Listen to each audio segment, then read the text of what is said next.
Hi everyone, I am Lynn Barletta. I am the founder and CEO of UACT, United Against Child Trafficking, and I have with me... I am Abby Corrigan, Lynn's sister, the founder and CEO of UACT Colorado. And they are a separate 501c3, but they are partnered with us, and we work together. We're helping them launch because we have launched in Florida for a couple of years longer. And so I want you to know, though, that this is a pre-recorded video that's going on live because we are interacting with you live from our personal pages. So we invite you to enter into the chat and ask your questions. Yes. And we're going to come back and answer those questions as best we can for you. So today we're going to give you 15 minutes of very solid information that you can use to help protect your children, and we want to give you tools. And today we're talking about xting and extortion. And you may have noticed that our Blue Task Force leader just posted just above us in our storyline about his friend who just narrowly rescued their son from being extorted and actually paying off their predators. So we didn't know about that when we decided to do this, but it's all coming at the same time. So we know that this is a very important message to get out to you. And so, Abby, tell us, where is this all coming from, this sexting and sextortion? What is going on? Well, according to reports, 1 in 5 children have been sexually violated. However, newer stats are showing 1 in 3 girls and 1 in 4 boys have been sexually violated, according to Lauren's kids. So let's talk. Let's just say you're in church, right? And you're looking across the pews at the kids. 1, 2, 3. 1, 2, 3. 1, 2, 3. Yeah. It's going on there too. And this is just what's being reported. That's right. Pornography is often used as part of the grooming process. Absolutely. And most of the viewing of child pornography, which is known as CSAM, child sexual abuse material, is children. Yeah. And according to a number of studies by Focus on the Family, they learn about sex in a seriously violent and abnormal way. Did you know that 88% of all pornography is now violent? That was what was reported in 2023. It's gotten a lot worse. That's 3 years ago. And so this is culture reframed. This is university studies. But I think we can all agree that it's definitely gone up since then. So children who have been violated violate other children. That's how it works. And, you know, the truth of the matter is you never know what is going on behind closed doors of your neighbors or your friends, even your friends you think you know very, very well. And you also don't know what your children's friends at school have been exposed to or what they may expose your child to. And this is one of the reasons that we discourage sleepovers. It's just not worth it. And so kids today are being taught perverse, boundaryless dating, and they're learning relationships by what they watch on these violent websites. And sexting and sextortion are the fastest growing gateway to child trafficking. It is in every single school. Sexting is where it starts, and it might be just one picture that your child sends to a predator.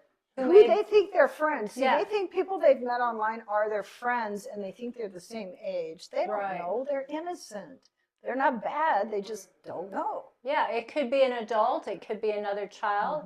And that precedes the demand for money. The National Center of Missing and Exploited Children, or NCMEC, the organization like Thorn, report a massive surge in financial sextortion, particularly targeting teenage boys and young men. The targeting of boys has gone up 98% in 1 year. Why? That's not acceptable. But I can tell you why. It's because the bots have figured out, and AI is involved here in doing the numbers, boys simply respond faster than girls. And so NCMEC has reported that thousands of financial sextortion tips come in yearly, reflecting a shift going up of over 90% of reported predators demanding money rather than additional imagery. In other words, they get the picture, they demand the money, they threaten, and they send the child after mom's wallet to get the credit card. So payment methods that are used, studies that are analyzing financial mechanisms in teen and adult sextortion shows that criminals heavily rely on peer-to-peer payment apps and cash transfer platforms, most notably Cash App, Venmo, prepaid gift cards, and cryptocurrency. These are apps to check for. And so why are kids doing this? Because there's been well over 100% rise in cults across the nation that are mostly under the age of 18. They are taught how to exploit a child for money. It's a cult approach for them to achieve status and to achieve rewards and to go up in levels. And so they do it for promotion as well as sadistic enjoyment. And the things that parents need to understand is that most of these kids who are getting sextorted come from other kids that know them, and often they are a part of these cults. The fear factor of being exposed to all their friends is what drives them to mom's purse to get that credit card and pay off their predator as quickly as possible. And it progresses from there because the threats continue to get worse and they demand more and more money, and it just escalates. UACT provides education for families, schools, churches, law enforcement, first responders, clubs, businesses, youth groups. And having constant, non-judgmental conversation with your child is crucial to their safety. They have to be able to trust you. Parents and grandparents, you're the first line of defense for your child. The question is not, will this happen to my child, but when?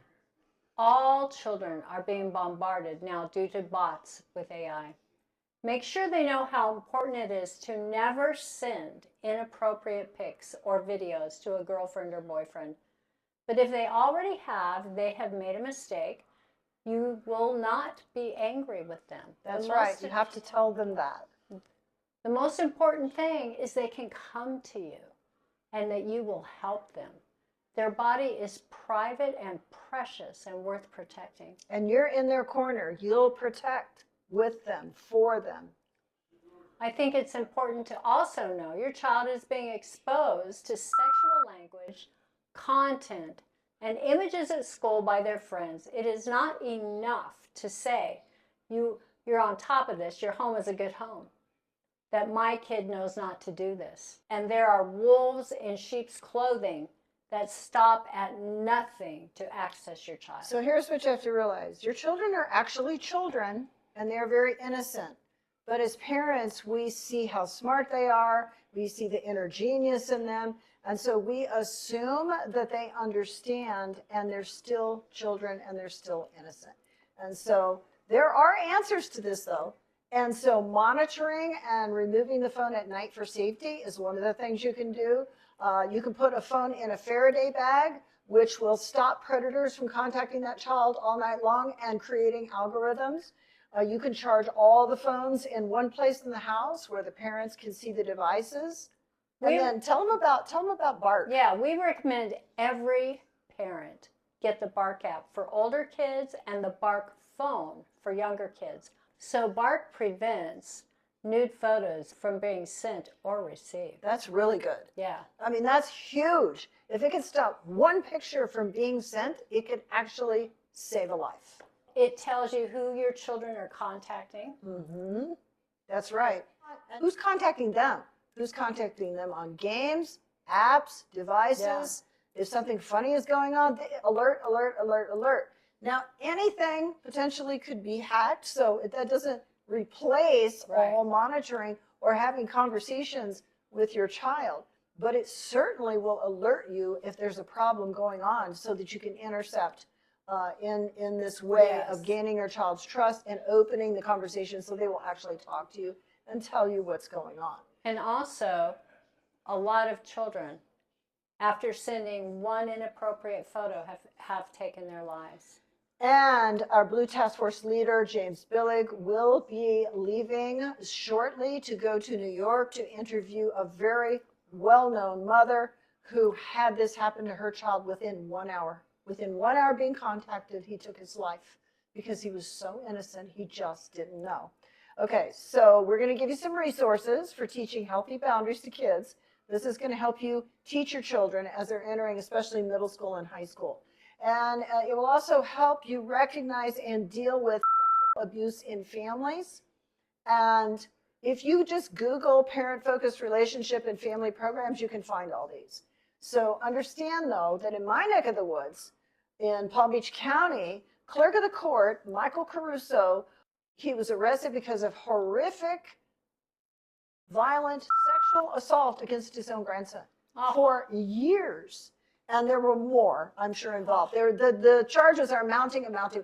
He looked like a good guy. He acted like a good guy. He was a conservative. Everybody trusted him. He had that demeanor. He hid it very, very well. And that's the most important thing to understand. You just don't know. And we had another, James Taylor, city councilman, arrested for the same thing. And he also had the trust of many. And so, you know, his own son would not speak up because of this family dynamic of keeping what is ours, ours, and not telling the world. This little boy's parents would not speak up and tell the truth. They knew it was going on. They didn't stop it, and they didn't speak up. And this is where we have to destroy that kind of dynamic and say, hey, it's time to speak up. It's time to say something about what has happened to you or happening to your child or happening to your neighbor. So Families for Safe Dates, a specific evidence-based family component designed to give parents conversation tool, a toolkit, a booklet, and strategies to help discuss respect and boundaries. Boundaries are so important to learn. And dating abuse, directly affecting our teens. So the fourth R is an integrated school and family program that helps adolescents build healthy relationships. So Dating Matter Toolkit, CDC, provides online parent-teen modules, prevention toolkits geared toward handling digital and in-person relationship boundaries. Love that word, boundaries, boundaries. Kids need to learn that it's important to have them. Also, Relationship Smarts Plus. That's curriculum designed for youth with dedicated companion materials, parents, caregivers, to reinforce communications. NCMEC provides, it's called the Xtortion Discussion Guide, and you can find that on missingkids.org. The American Academy of Pediatrics publishes clinical insights and advice on sexting risks and conversations for families, how to have those conversations with your kid. Awesome. Focus on the Family is about understanding teen sexting and advice on teaching children about online predators. I want you to feel free to email us at info@uact.org for more information, and tune in every Wednesday evening, beginning tonight, for News Before It Happens. And that's a podcast where you're going to get news before anything happens to your child. And this is where Abby and I will continue this conversation at length tonight.